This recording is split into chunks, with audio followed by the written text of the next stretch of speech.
رب العالمین والصلاة والسلام على سید المرسلین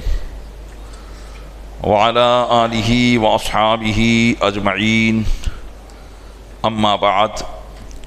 فاعوذ باللہ من الشیطان الرجیم بسم اللہ الرحمن الرحیم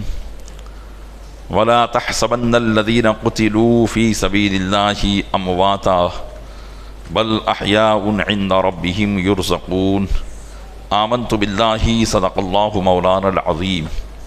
الصلاة والسلام علیک یا رسول اللہ وعلی آلک واصحابک یا حبیب اللہ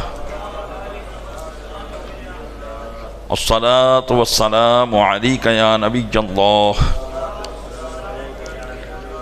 وعلی آلک واصحابک یا نور اللہ الحمدللہ عز و جل بعد تراویح مخصوص درس تاریخ اسلام کا عظیم باب غزوہ احد کا بیان جاری و ساری ہے، سماعت فرمائیں۔ گزشتہ درس میں آپ نے سماعت کیا کہ نبی کریم رؤوف الرحیم علیہ الصلاۃ والتسلیم تک اس بات کی خبر پہنچی کہ مشرکین مکہ اپنے تمام لاؤ لشکر اور تمام تر قوت اور جمعیت کے ساتھ مدینہ منورہ پر حملہ آور ہونے والے ہیں۔ ابتداءً تو نبی کریم صلی اللہ علیہ وسلم نے اس خبر کو راز میں رکھا، اور جن حضرات کو معلوم تھا ان کو بھی راز میں رکھنے کے لیے حکم دیا، تاکہ مسلمانوں کے درمیان افراتفری کا ماحول نہ ہو اور خوف و خشیت کا کوئی معاملہ نہ پایا جائے۔ تقریباً شوال کی 12 تاریخ کو مشرکین مکہ مدینہ منورہ کے باہر مقام احد پر خیمہ زن ہو چکے تھے، اور نبی کریم صلی اللہ علیہ وسلم نے اسی دن ایک خواب دیکھا۔ علماء سیر بیان فرماتے ہیں کہ یہ جمعہ کی رات تھی، جیسے آج کی رات ہے، شب جمعہ تھی۔ تو آپ نے اس خواب کے بعد اپنے تمام صحابہ کو جمع فرمایا تاکہ ان سے کچھ مشورہ کیا جائے۔ جب تمام صحابہ کرام علیہم الرضوان نبی کریم صلی اللہ علیہ وسلم کی بارگاہ میں جمع ہو گئے تو سرکار دو عالم صلی اللہ علیہ وسلم کھڑے ہوئے اور سب سے پہلے اللہ کی حمد و ثنا بیان کی، اور اس کے بعد مشرکین کے آنے کا معاملہ بیان کیا، اور پھر اپنا خواب بھی بیان کیا۔ نبی کریم صلی اللہ علیہ وسلم کا خواب کیا تھا؟ ارشاد فرماتے ہیں کہ رات میں نے خواب میں ایک گائے کو دیکھا جس کو ذبح کر دیا گیا ہے، اور میں نے اپنی تلوار کی دھار میں کئی دندانے دیکھے ہیں۔ تلوار کی دھار جو ہوتی ہے بالکل پلین ہوتی ہے، نبی کریم صلی اللہ علیہ وسلم نے فرمایا کہ میں نے اس میں دندانے دیکھے ہیں۔ تو آقا علیہ السلام نے ارشاد فرمایا کہ وہ گائے جس کو ذبح کر دیا گیا، اس سے مراد تو میرے وہ صحابہ ہیں جو شہید ہوں گے، اور دندانوں سے مراد یعنی تلوار میں جو دندان دیکھے، ان دندانوں سے مراد یہ ہے کہ میرے اہل بیت سے بھی ایک شہید کیا جائے گا۔ پھر سرکار دو عالم صلی اللہ علیہ وسلم فرماتے ہیں کہ میں نے دیکھا کہ میں نے اپنا ہاتھ ایک مضبوط زرہ کے اندر ڈالا ہے۔ زرہ وہ جنگی لباس جس کو سپاہی آگے پہنتا ہے تاکہ تلوار وغیرہ کا اثر کارگر نہ ہو، اس کو زرہ کہتے ہیں۔ تو آقا علیہ السلام فرماتے ہیں کہ میں نے ایک مضبوط زرہ میں خواب میں دیکھا کہ اپنا ہاتھ ڈالا ہوا ہے، اور اس سے مراد میرے نزدیک مدینہ منورہ ہے۔ الغرض نبی کریم صلی اللہ علیہ وسلم نے اپنے اس خواب کو بیان کرنے کے بعد صحابہ کرام سے مشورہ لیا کہ اگر تم مناسب سمجھو تو شہر کے اندر ہی مورچہ بند ہو جاؤ. شہر کی گلی کوچوں سے ہم بہت خوب واقف ہیں. اگر مشرکین مدینہ منورہ میں آئیں گے تو ہم مکانوں پہ چڑھ کر، اونچے ٹیلوں پر چڑھ کر ان پر پتھراؤ کر کے ان کو بھگا سکتے ہیں. اپنی عورتوں کو گڑھوں میں، نچلی جگہوں میں بھیج دیا جائے. تو اس طریقے سے ہم مشرکین سے ڈٹ سکتے ہیں اور مقابلہ کر سکتے ہیں. سرکار دو عالم صلی اللہ علیہ وسلم نے جو یہ مشورہ پیش کیا تو عبداللہ بن ابی جو کہ منافق تھا لیکن ابھی اس کا نفاق ظاہر نہیں ہوا تھا، اور یہ یہی چاہتا تھا کہ مسلمان لڑنے کے لیے نہ جائے بلکہ مدینہ کے اندر ہی رہیں. اور اس کی ساٹھ گاٹھ یوں مدینہ منورہ کے لوگوں سے ہو چکی تھی، تو یہ چاہتا، مکہ کے لوگوں سے ہو چکی تھی، یہ چاہتا تھا کہ یہ مشرکین مدینے پر حملہ کریں اور سب پسپا ہو کر رہ جائیں، اور پھر میرا جو ارادہ ہے اور میرا جو منصوبہ ہے وہ کامیاب ہو جائے. اس لیے اس نے نبی کریم صلی اللہ علیہ وسلم کے اس مشورے کی تائید کی اور کہا کہ ہاں یا رسول اللہ، میں بھی یہی چاہتا ہوں کہ ہم مدینے میں ہی رہیں، باہر نہ نکلیں اور ان سے باہر لڑائی نہ کی جائے. لیکن وہ صحابہ کرام جو جذبہ شہادت سے سرشار تھے، اور وہ صحابہ کرام کہ جنہوں نے جنگ بدر میں شرکت نہیں کی تھی، اور جب اللہ کے محبوب صلی اللہ علیہ وسلم نے شہداء کے مقام اور مرتبے کو بیان کیا تھا تو وہ افسوس کرتے تھے اور انتظار کرتے تھے کہ کاش وہ موقع واپس ملے کہ ہم اللہ کی راہ میں بڑھ چڑھ کر جنگ کریں اور اس کی راہ میں اپنی جان کو بطور نذرانہ پیش کر دیں. تو ان نوجوان پرجوش صحابہ کرام نے عرض کیا، یا رسول اللہ علیہ الصلوۃ والسلام،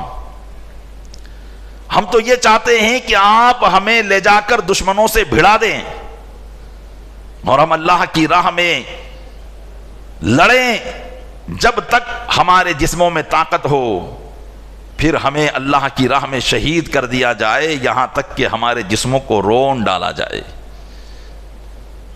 حضرت حمزہ رضی اللہ تعالیٰ عنہ جو نبی کریم صلی اللہ علیہ وسلم کے عم محترم ہیں، چچا جان ہیں، ان کے الفاظ کچھ تاریخ میں اس قسم کے بیان کیے گئے ہیں کہ حضرت حمزہ آگے بڑھے اور ارشاد فرمایا، والذی انزل علیک الکتاب لا اطعم اليوم طعاما حتی اجالدہم بسیفی خارج المدینہ. انہوں نے عرض کی، یا رسول اللہ، اس ذات کی قسم جس نے آپ پر کتاب کو نازل فرمایا ہے، میں تو اس وقت تک کھانا نہیں کھاؤں گا جب تک مدینے سے باہر نکل کر نبرد آسمانہ ہو جاؤں، مشرکین سے لڑائی نہ کروں، اس وقت تک میں کھانا نہیں کھاؤں گا. ایک اور صحابی جن کا نام حضرت نعمان بن مالک ہے، انہوں نے عرض کیا، یا رسول اللہ علیہ الصلوۃ والسلام، لا تحرمنا الجنہ، یا رسول اللہ ہمیں آپ جنت سے محروم نہ فرمائیں. فوالذی نفسی بیدیہ لأدخلنہا، قسم اس ذات کی جس کے قبضے میں میری جان ہے، میں ضرور جنت میں داخل ہوں گا. وقال رسول اللہ صلی اللہ علیہ وسلم لما، نبی کریم صلی اللہ علیہ وسلم نے ارشاد فرمایا کہ ایسی بات تم کیوں کہہ رہے ہو کہ میں ضرور جنت میں داخل ہوں گا. قال لإنی احب اللہ تعالی ورسولہ، تو حضرت نعمان بن مالک نے کہا کہ میں جنت میں ضرور داخل ہوں گا، میں اس لیے کہہ رہا ہوں کہ میں اللہ اور اس کے رسول سے محبت کرتا ہوں، میں اللہ اور اس کے رسول سے محبت کرتا ہوں. ولا افر یوم الزحف، اور میں میدان کے دن، لڑائی کے دن بھاگنے والا نہیں ہوں. فقال رسول اللہ صلی اللہ علیہ وسلم صدقتا، تو آقا علیہ السلام نے ارشاد فرمایا کہ تم نے سچ کہا ہے. یعنی نبی کریم صلی اللہ علیہ وسلم نے ان کے اس جذبے پر صداقت کی مہر لگائی کہ یہ صرف کہنا جوش و خروش کی وجہ سے نہیں ہے، بلکہ جو تم باتیں کہہ رہے ہو وہ یقیناً تمہارے دل کی باتیں ہیں. نبی کریم صلی اللہ علیہ وسلم، چونکہ یہ جمعہ کا دن تھا، آقا صلی اللہ علیہ وسلم نے جمعہ کی نماز وہیں ادا فرمائی اور پھر عصر کی نماز بھی مدینہ منورہ ہی میں ادا فرمائی. یہاں تک کہ مدینہ منورہ کے اطراف کے جو لوگ تھے وہ سب کے سب مسجد نبوی شریف کے ارد گرد جمع ہو گئے. اوالی یعنی اونچے علاقے کے جو لوگ تھے وہ بھی مسجد نبوی شریف میں جمع ہو گئے. اور اللہ کے محبوب صلی اللہ تعالیٰ علیہ وسلم اپنے دونوں صحابی حضرت ابوبکر صدیق اور حضرت فاروق اعظم رضی اللہ تعالیٰ عنہما کے ساتھ اپنے کاشان اقدس میں تشریف لے گئے. اور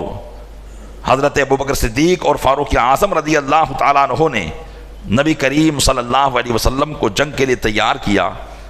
آپ کو جنگی لباس پہنایا، امامہ مبارک باندھا اور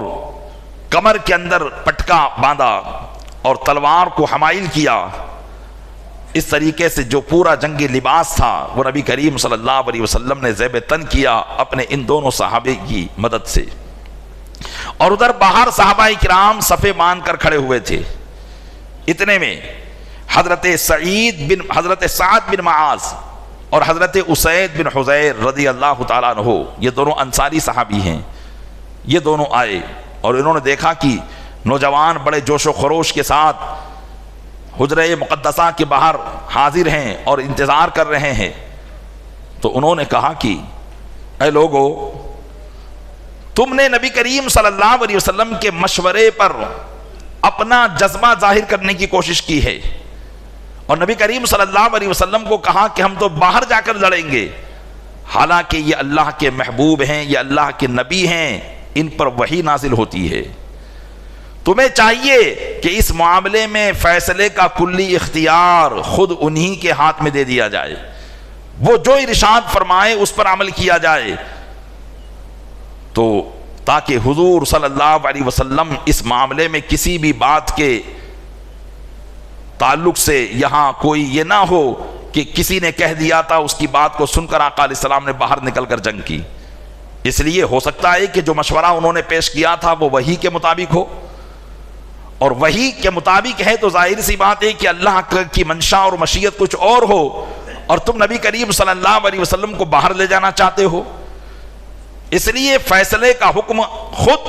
نبی کریم صلی اللہ علیہ وسلم کے سپرد کر دو، وہ جیسا حکم دے اس حکم کو بجا لاؤ.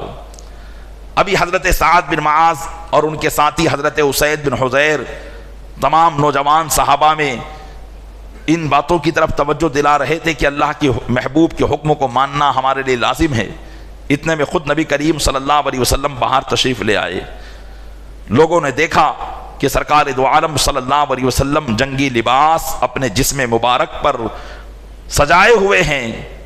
تلوار زیب تن کی ہوئی ہے، زرہ زیب تن کی ہوئی ہے اور کمر مبارک میں کمر بند باندھا ہوا ہے، سر پر امامہ شریف ہے اور تلوار مبارک کو اپنی گردن میں لٹکائے ہوئے ہیں. لوگوں نے مدینہ منورہ سے باہر جا کر جنگ کرنے پر اصرار کیا تھا. اس پر سارے لوگ اب شرمندہ ہو رہے تھے کہ ہم نے ایسا کیوں کیا. آقا صلی اللہ علیہ وسلم اب ہمارے کہنے پر باہر آ گئے اور جنگی تیاری میں بالکل مشغول ہو گئے ہیں اور لباس بھی آپ نے جنگ کا پہن لیا ہے.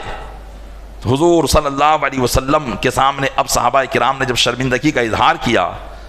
تو آقا صلی اللہ علیہ وسلم نے فرمایا کہ اب میں نے جنگی لباس پہن لیا ہے اور اللہ کے نبی کی یہ شان نہیں ہے کہ ایک مرتبہ جنگی لباس پہننے کے بعد اسے اتار دے یہاں تک کہ اللہ اس کے اور اس کے دشمنوں کے درمیان فیصلہ نہ فرما دے. چنانچہ نبی کریم صلی اللہ تعالیٰ علیہ وسلم نے یہی بات رکھی جو صحابہ کرام نے مشورتاً پیش کی تھی کہ آپ باہر جا کر جنگ کریں، مدینہ میں رہ کر جنگ نہ کریں. اسی بات کو نبی کریم صلی اللہ تعالیٰ علیہ وسلم نے باقی رکھا اور ارشاد فرمایا امضوا علی اسم اللہ وَلَكُمُ النَّصْرُ مَا صَبَرْتُمْ. فرمایا اللہ کے نام پر نکل جاؤ اور تمہارے لیے مدد ہوگی اگر تم صبر کرو گے تو. صحابہ کرام علیہم الرضوان اس واقعے سے بڑے جوش و خروش میں آ گئے اور اپنے قائد اعظم نبی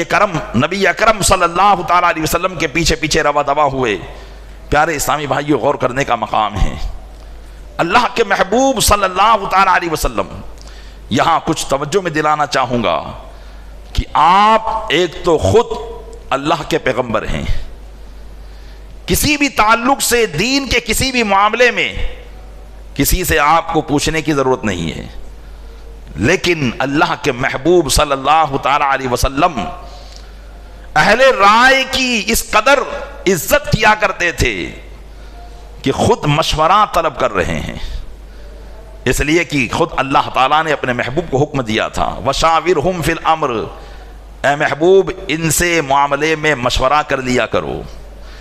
فَإِذَا عَزَمْتَ فَتَوَكَّلْ عَلَى اللَّهِ، پھر جب کسی بات پر تم مضبوطی اختیار کر لو تو پھر اسی پر اللہ پر بھروسہ کر لو۔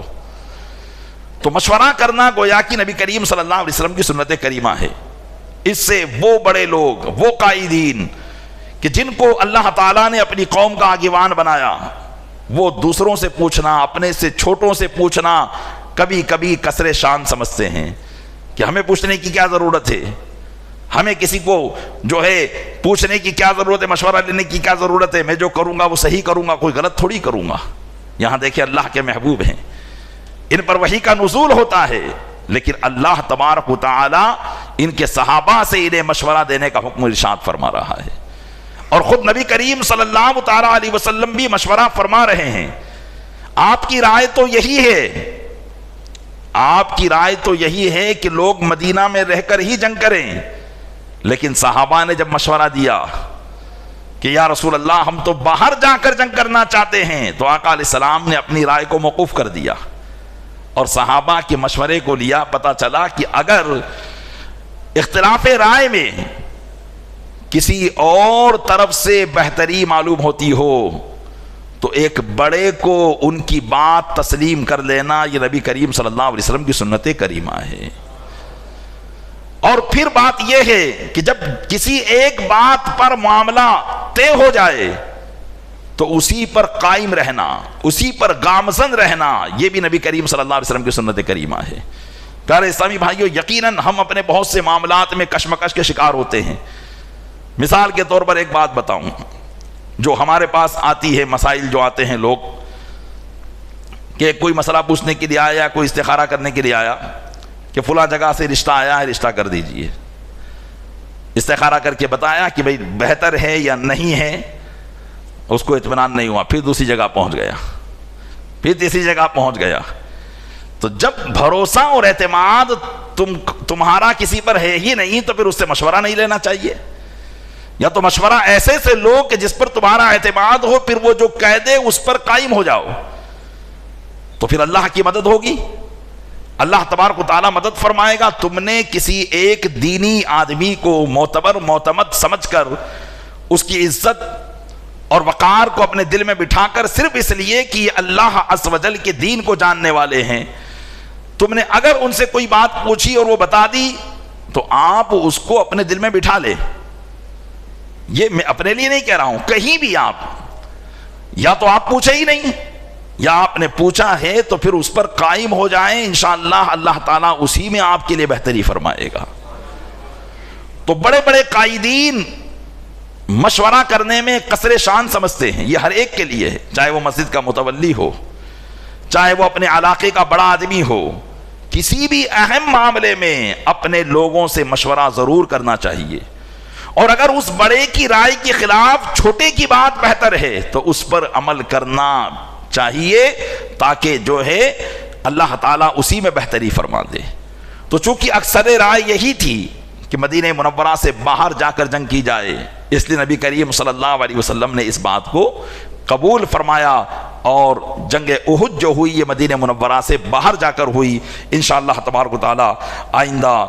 درس میں اس تعلق سے اور بھی باتیں میں عرض کرنے کی کوشش کروں گا۔ اللہ تعالیٰ اپنے محبوب صلی اللہ علیہ وسلم کے صدقے میں ہمیں اپنے آقا صلی اللہ علیہ وسلم کی سنت پر عمل کرنے کی توفیق عطا فرمائے۔ کل ایک سوال کیا گیا تھا زکوٰۃ کے حوالے سے کہ مثال کے طور پر کوئی شخص مستحق کے زکوٰۃ ہے اور قرض کی اسے ضرورت پڑتی ہے، تو بسا اوقات لوگ لون کی طرف جاتے ہیں، بیاج کے پیسوں کی طرف جاتے ہیں۔ پیارے اسلامی بھائیو، یقیناً زکوٰۃ کا جو نظام ہے، یہ زکوٰۃ کا نظام اسلام نے بنایا ہی اس لیے ہے کہ اس کی حکمت ایک جگہ قرآن ارشاد فرماتا ہے کَإِ لَا يَكُونَ دُولَةً بَيْنَ الْأَغْنِيَاءِ مِنْكُمْ، یہ مال خرچ کرنے کا حکم اس لیے دیا گیا ہے تاکہ مال تم میں سے مالداروں کے درمیان ہی گھومتا نہ رہ جائے۔ بلکہ یہ مال مالداروں سے غریبوں میں آئے، پھر غریبوں سے مالدار میں آئے، مالداروں سے پھر غریبوں میں آئے۔ یہ ایک ایسا نظام ہے کہ جس سے غربت ختم کی جاتی ہے۔ لیکن آج واقعی ہماری قوم کے اندر یہ چیزیں ہیں کہ بیچارہ ایک غریب ہے، مقروض ہے، تو مقروض سے مقروض تر ہوتا چلا جاتا ہے۔ ہم اس کی مدد کرنے کے لیے آگے نہیں بڑھتے، اس کا تعاون کرنے کے لیے آگے نہیں بڑھتے۔ اگر کوئی شخص مستحق کے زکوٰۃ ہے اور جبکہ اس نے کوئی الٹے سیدھے دھندے نہ کیے ہوں، بعض لوگ مستحق کے زکوٰۃ ہوتے ہیں، الٹے سیدھے دھندے کرتے ہیں، پیسہ لے لیا زکوٰۃ کا اور گناہ کے کام کرتے ہیں، پیسہ لے لیا زکوٰۃ کا اور شادی بیاہ کے اندر فضول رسمیں، فضول خرچے اور اللہ و رسول کو ناراض کرنے والے کام کرتے ہیں۔ ایسے لوگ نہ ہو، بلکہ واقعی ضرورت مند ہو تو ایسے لوگوں کو لون لینے سے روکنا چاہیے، اور اگر ہم میں سے کسی کو معلوم ہو اور ہماری زکوٰۃ نکلتی ہو تو ان کی زکوٰۃ سے مدد کرنی چاہیے، اور وہ لے بھی سکتا ہے، لیکن یہ دیکھ لیا جائے کہ وہ مستحق کے زکوٰۃ ہے کہ نہیں، کیونکہ مستحق کے زکوٰۃ اگر نہیں ہوگا تو پھر زکوٰۃ ادا نہیں ہوگی۔ لہذا لون کی یا سود کی نحوست سے بچنا چاہیے۔ دیکھیے سود ایک ایسی چیز ہے کہ علماء نے اس کو فرمائے کہ یہ کھائی ہے، اگر بندہ ایک مرتبہ اس میں گرتا ہے تو گرتا ہی چلا جاتا ہے، اس سے نکلے گا نہیں۔ اور یاد رکھے جو شخص سود کھاتا ہے، اب سود کھانا مطلب یہ نہیں ہے کہ لوگوں کو پیسہ دے اور بیاج وصول کرے، یہاں لینے والا دینے والا دونوں برابر ہے۔ یعنی جو سود لیتا ہے، جیسے مثال کے طور پر کسی کو ضرورت پڑی قرضے کی تو اس نے سود پر قرضہ اٹھا لیا، جیسے لون پر قرضہ اٹھانا، یہ بھی سود پر قرضہ اٹھانا ہے، تو سود پر اس نے قرضہ اٹھا لیا تو یہ بھی گناہگار ہے، ایسا ہی جیسا کہ وہ شخص گناہگار جس سے اس نے سود پر پیسہ لیا ہے، دونوں برابر ہے۔ قرآن کریم میں اللہ ارشاد فرماتا ہے الذین یأکلون الربا لا یقومون الا کما یقوم الذی یتخبطہ الشیطان من المس، جو لوگ سود کھاتے ہیں وہ قیامت کے دن اس طرح اٹھیں گے جیسے وہ شخص جس کو شیطان نے چھو لیا ہو۔ آپ نے دیکھا میلاد اتار میں جو آسیب زدہ ہوتے ہیں، سحر زدہ ہوتے ہیں، کس طرح حواس باختہ ہوتے ہیں، قیامت کے دن سود کھانے والے، سود لینے والے، سود دینے والے یہ اسی طریقے سے قیامت کے دن اٹھائے جائیں گے، اور لوگ جان لیں گے کہ یہ وہ لوگ ہیں جو دنیا کے اندر سود کا لین دین کیا کرتے تھے۔ تو قیامت کے دن ان کی یہ پہچان ہوگی، اور اس کا عذاب تو الگ ہے، یہ تو قیامت میں اٹھتے وقت اس کی علامت ہوگی کہ ہر گناہگار کی کوئی نہ کوئی علامت ہوگی، اور سود کے لین دین کرنے والے کی علامت یہ ہوگی کہ وہ ایسا قیامت کے دن اٹھے گا جیسے اس کو کسی جنات نے چھو لیا ہو۔ تو بہرحال سود سے بچنا چاہیے، اور مستحقین اگر ہیں تو کسی کو بول کر اگر کہ بھائی میں فلاں کی زکوٰۃ نکلتی ہے، اگر تم میری بات فلاں تک پہنچا دے اور اس کی تحقیق ہو جائے تو اس طریقے سے اس کی زکوٰۃ کے ساتھ مدد کی جا سکتی ہے، قرضے سے اس کو نکالا جا سکتا ہے۔ اور اگر بائی چانس کوئی سود کے قرضے میں بھی پھنسا ہوا ہے اور اب توبہ کرتا ہے تو اس کو بھی آپ زکوٰۃ کا فنڈ دے کر، جبکہ وہ مستحق ہو، اسے سود کی نحوست سے بچانے کی کوشش کی جا سکتی ہے۔ اس پر انشاءاللہ ضرور آپ کو ثواب ملے گا۔ دوسرا سوال یہ تھا کہ جس نے فرض نماز عشاء کی جماعت کے ساتھ پڑھی تو کیا ضروری ہے کہ وہ وتر بھی جماعت کے ساتھ پڑھے؟ دیکھیے اگر جماعت کے ساتھ فرض نہیں پڑھے ہیں تو پھر وتر جماعت کے ساتھ نہیں پڑھے گا، لیکن اگر جماعت کے ساتھ فرض اس نے پڑھے ہیں تو اس کے لیے ضروری نہیں ہے کہ وتر بھی وہ جماعت کے ساتھ پڑھے۔ اگر بائی چانس اس نے نہیں پڑھا تب بھی اس کی نماز ہو جائے گی، کوئی حرج نہیں رہے گا۔ جیسے مثال کے طور پر جماعت میں وہ شامل تھا، تراویح ہوئی، تراویح کے بعد اب وتر کا وقت آیا تو کوئی کام آ گیا، ایسے ہی چلا گیا،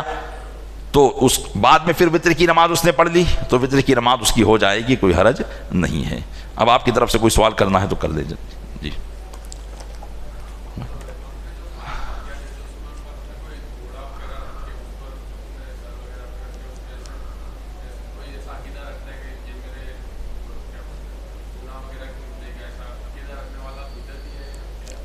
نہیں سمجھا سوال آپ؟ گھوڑا رکھتے ہیں اور کیا سمجھتے ہیں؟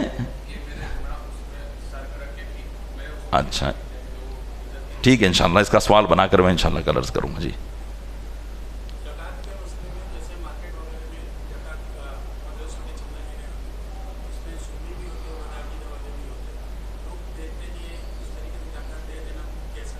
ہاں زکوٰۃ کس کو دینا چاہیے یہ سوال رکھتے ہیں انشاءاللہ. اس کو زکوٰۃ دے سکتے یا نہیں؟ ٹھیک ہے انشاءاللہ. مستحق زکوٰۃ